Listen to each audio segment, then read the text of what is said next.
আসসালামু আলাইকুম দর্শক। যুক্তরাজ্যের খুবই প্রভাবশালী একটি সাপ্তাহিক ম্যাগাজিন দ্য উইকে একটি কাভার স্টোরি হয়েছে বিএনপির ভারপ্রাপ্ত চেয়ারপারসন তারেক রহমানকে নিয়ে, যার শিরোনাম হচ্ছে ডেস্টিনিজ চাইল্ড, নিয়তির সন্তান। শিরোনামটা আমার পছন্দ হয়েছে, তবে এই স্টোরিতে যা লেখা হয়েছে আমার কাছে মনে হয়েছে একপেশে হয়েছে। তারেক রহমানের ভূয়সী প্রশংসা করা হয়েছে, প্রশংসা যেগুলো করা হয়েছে সেগুলো একেবারে মিথ্যে নয়। কিন্তু আমি বলতে চাইছি, দ্য উইকের মতো একটা ম্যাগাজিনে যখন কোনো বিশেষ ব্যক্তি সম্পর্কে লেখা হয়, নিশ্চয়ই নেগেটিভ লেখা হলে শুধু নেগেটিভ লেখা হবে, পজিটিভ লেখা হলে শুধু পজিটিভ লেখা হবে, নিশ্চয়ই এরকমটি পাঠকের কাছে আশাপ্রদ নয়। এবং আমার ধারণা তারেক রহমান নিজেও এই ধরনের স্টোরির সঙ্গে তিনি একমত পোষণ করেন না। ভুল ভ্রান্তি কিংবা সমালোচনার ঊর্ধ্বে তো কেউ নন। তারেক রহমান একজন পুরখাওয়া রাজনীতিবিদ, নিশ্চয়ই তিনি এটি স্বীকার করেন। তো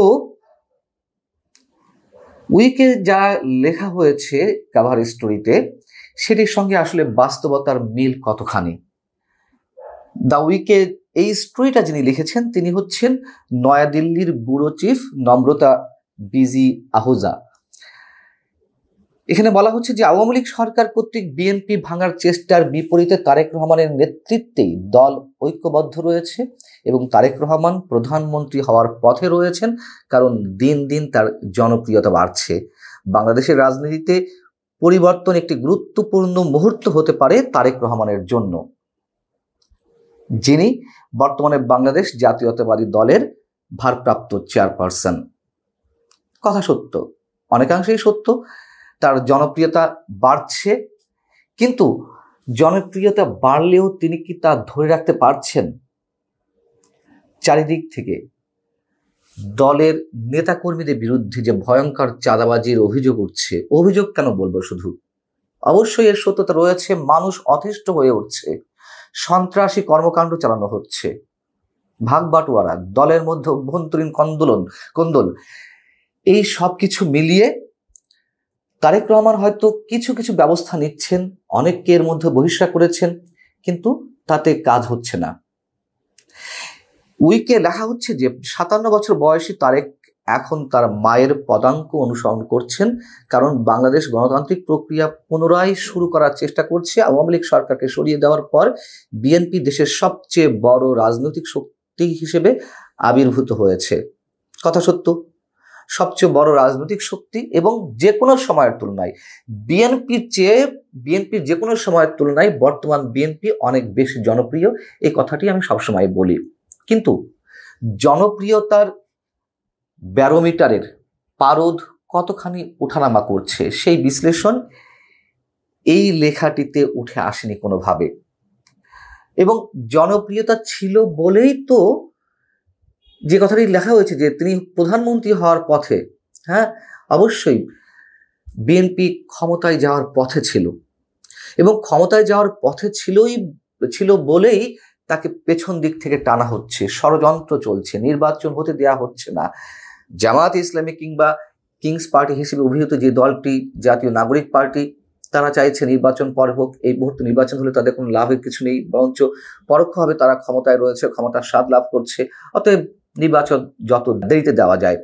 কিন্তু তেমন একটি দলের জনপ্রিয়তা কিভাবে নামানো হচ্ছে, ধস নামানো হচ্ছে, এবং সেই জনপ্রিয়তা গিয়ে যোগ হচ্ছে আওয়ামী লীগের বাক্সে, আওয়ামী লীগের ব্যাংকে। এখানে বলা হচ্ছে যে ঢাকায় তারেক রহমানের প্রত্যাবর্তন নিয়ে ব্যাপক উত্তেজনা বিরাজ করছে। এই কথাটি ছোট্ট করে লেখা হয়েছে, যদিও এটি এই মুহূর্তে তারেক রহমানকে নিয়ে ব্যাপক আলোচনা, সমালোচনা, প্রশ্ন, সন্দেহ, একসাথে অনেক কিছু জড়িয়ে রয়েছে।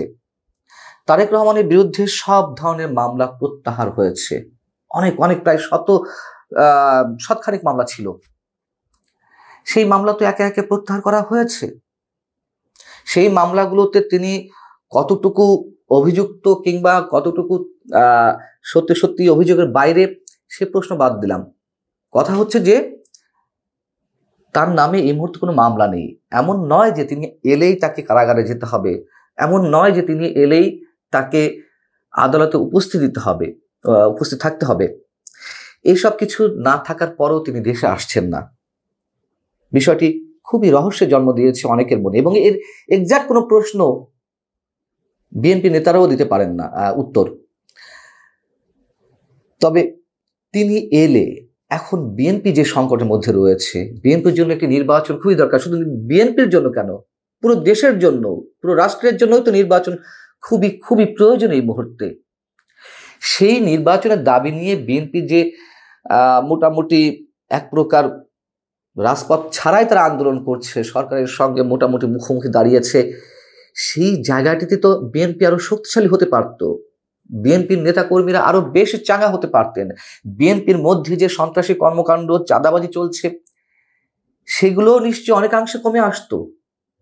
তার কারণ তারেক রহমান 15.5 বছর 16 বছর নয়, তারও বেশি, ওয়ান রিভার সরকারের সময় থেকে প্রায় 17-18 বছর তিনি দেশের বাইরে থেকে যেভাবে নেতৃত্ব দিচ্ছেন, নিঃসন্দেহে এটি অকল্পনীয়, এটি তো সবাইকে স্বীকার করতে হবে। এবং এখানে বলা হচ্ছে যে 16 বছরের নির্বাসনকালে তারেক ব্যক্তিগত ক্ষতির সম্মুখীন হয়েছেন। তিনি তার ছোট ভাই আরাফাত রহমান কোকোকে হারিয়েছেন এবং বড় আইনি ও রাজনৈতিক চ্যালেঞ্জের সম্মুখীন হয়েছেন। তবুও তিনি বিএনপিতে প্রভাবশালী থেকে যান এবং দলকে একত্রিত রাখেন। যে কথাগুলো বলছিলাম ঠিক তাই বলা হয়েছে এখানে। এবং সত্য কথা যে আওয়ামী লীগের 15.5 বছর ধরে কিংবা ওয়ান রিভার সরকারের সময় থেকেও বিএনপিকে ভাঙার একটা অন্যরকম চেষ্টা করা হয়েছে। নির্বাচন এলেই বিএনপির ভেতর থেকে শীর্ষস্থানীয় নেতাদেরকে বের করে আনার চেষ্টা করা হয়েছে। হাতে গোনা 2-1 জন ছাড়া এই 17-18 বছরে কাউকে বের করা যায়নি। নিঃসন্দেহে এর কৃতিত্ব তারেক রহমানের, তিনি দলকে ঐক্যবদ্ধ রেখেছেন। সেই তারেক রহমান এখন নিয়তির উপহাসে আবার চ্যালেঞ্জের মুখে পড়েছেন। এই কথাটি আমার, এটি দ্য উইকের নয়, দ্য উইক যেটি বলছে যে ডেস্টিনিস চাইল্ড, সেই জায়গা থেকে আমি বলছি আসলেই তিনি নিয়তির সন্তান, কিন্তু উইকে আর এইভাবে তুলে ধরা হয়নি।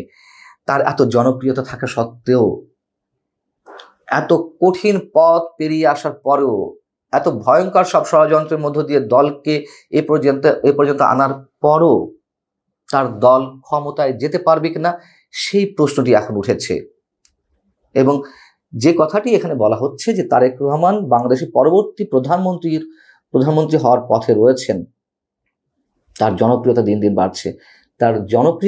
বাড়ছে, ঠিকই, তার দলের জনপ্রিয়তা কোথায় গিয়ে ঠেকছে এটি নিশ্চয়ই বিএনপি পর্যালোচনা করছে। তার ফিরে আসাটা খুবই জরুরি।